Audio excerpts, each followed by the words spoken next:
બાબરમાં 2 કલાકમાં 3.5 ઇંચ વરસાદ ખાબક્યો, ઘરોમાં ઘૂસી ગયા પાણી। બનાસકાંઠા જિલ્લામાં મંગળવાર વહેલી સવારથી જ વરસાદી માહોલ જોવા મળ્યો, જેમાં બાબરમાં સૌથી વધુ 2 કલાકમાં 3.5 ઇંચ વરસાદ ખાબક્યો, જેથી નીચાણવાળા વિસ્તારોમાં પાણી ભરાઈ ગયા, જ્યારે 6 તાલુકાઓ કોરા ધાકર જોવા મળ્યા। બનાસકાંઠા જિલ્લામાં હવામાન વિભાગ દ્વારા વરસાદની આગાહીના પગલે મંગળવારે દિવસ દરમિયાન વાદળછાયું વાતાવરણ જોવા મળ્યું, તેમજ બપોર બાદ ભારે ઉકળાટ જોવા મળ્યો।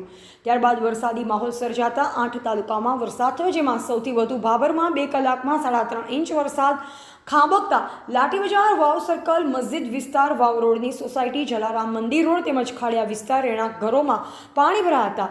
અન્ય વિસ્તારોમાં પાણીમાં ગરકાવ જોવા મળ્યા, ત્યારે વાવ, થરાદ, ધાનેરા, દાંતીવાડા, અમીરગઢ, લાખણી તાલુકાઓમાં વરસાદ નહીં હોવાના સમાચારો જાણવા મળ્યા। સરહદી પંથકમાં વાવણી લાયક વરસાદ નહીં થતાં ખેડૂત આલમમાં નિરાશા છવાઈ, જે આજે આનંદમાં ફેરવાઈ ગયેલી જોવા મળી।